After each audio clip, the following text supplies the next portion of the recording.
नमस्कार, मेरा नाम सीमा है और मैं सोलन से हूँ और मैं शिक्षा क्रांति के मंच से आपके सामने प्रस्तुत हुई हूँ। आप सभी को नवरात्रों की शुभकामनाएं। बहुत समय पहले बुराई को ख़त्म करने के लिए ब्रह्मा विष्णु महेश ने रोशनी के रूप में, ताकि बुराई का अंत हो सके, उसके लिए एक माता को प्रकट किया, जिस माता को हम आज के समय में दुर्गा माता के नाम से पहचानते हैं। उस समय माता ने महिषासुर नामक राक्षस का वध करके बुराई पे सच्चाई की जीत की थी, इसलिए ये नवरात्रे मनाए जाते हैं। आज मेरे साथ सत्यन सर है।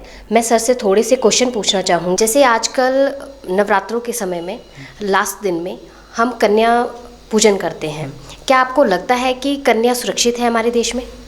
देखिए, मैं यह कहना चाहूँगा कि 15 साल का मेरा सामाजिक सेवा का अनुभव कहता है कि नहीं है, जितनी होनी चाहिए। और जिस तरह से हम कन्याओं का पूजन करते हैं उस हिसाब से कन्याएं जो है सुरक्षित नहीं है। लेकिन स्थिति बदल भी रही है। अब धीरे धीरे जैसे जैसे जागरूकता आ रही है, आप भी तो बातें कर ही रहे, हम भी तो उनकी सुरक्षा की चिंता कर रहे हैं। लेकिन यह इसका मतलब यह नहीं कि हम कन्याओं को ना पूजें।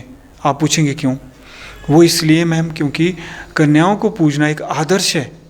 उस आदर्श की ओर तो हमें चलना पड़ेगा ना। यथार्थ में हो सकता है कोई नहीं पहुंच रहे, कोई नहीं पहुंच पा रहे। जो कन्याओं को पूजते हैं वो कन्याओं को शोषण तो नहीं करते हैं ना मैम। लेकिन सिर्फ और सिर्फ जो कन्याओं को पूजते हैं उनको जागरूकता के लिए आगे आना चाहिए। मान लीजिए हम 9 दिन तो खूब मंदिर जाते रहे, भंडारा करते रहे, भागवत सुनते रहे, खूब हम प्रवचन करते रहे। बाकी के जो दिन साल में आते हैं उन दिनों क्या कर रहे हैं? उन दिनों भी कुछ ऐसा करना पड़ेगा ताकि समाज में ये जो भोग विलास की ओर आदमी बढ़ रहा है, उसमें भोग वृत्ति इतनी बढ़ रही है कि आप मत पूछें। अभी ही एक सज्जन मेरे से कह के हटे कि धार्मिक स्थलों पर भी जब जिस्म फरोशी की चीज़ें होती हैं, कन्याओं को बेचा खरीदा जाता है, तो आप क्या कहेंगे इस देश में? तो चिंता का विषय, चिंतन का विषय। किसको जागना होगा? जो भोगी विलासी वो तो नहीं जागेंगे ना। कौन जागेंगे आप बताएं? आप जैसे लोग ही जागेंगे ना। अगर आपको विश्वास है, अगर आपको थोड़ी आस्था है, तो आप जैसी देवियों को, स्त्रियों को आगे आना चाहिए कि जितनी भी हमारी ये भोग विलास की वृत्ति बनी है, जो हमारी वासना में के प्रति आसक्ति है, यानी चित्त में जो हमारी वासना चली गई है, आसक्ति हो गई है, इससे कैसे मुक्ति हो?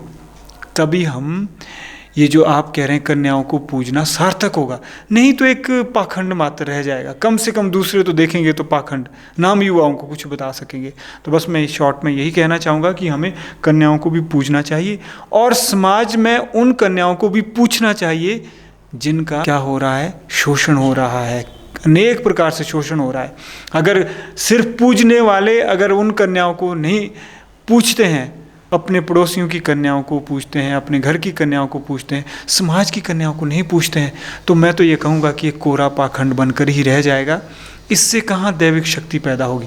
इससे सबके अपने बिजनेस धंधे भी चलेंगे, भागवत भी हो जाएंगे, मंदिर भी चलेंगे, सब भंडारे वगैरह सारे चलते रहेंगे, लेकिन समाज का उत्थान नहीं होगा। क्योंकि मेरा यह मानना है कि धर्म हो, अध्यात्म हो, सामाजिकता की कसौटी पर कसना ही पड़ेगा। नहीं अगर गलत कहा, आप एक स्त्री हैं, आप देवी हैं, आप मेरे सामने देवी स्वरूप बैठी हुई हैं, दुर्गा माँ के जो 9 स्वरूप है, हम उनकी पूजा करते हैं। अगर गलत कहा तो बताएं, गलत कहा क्या नहीं?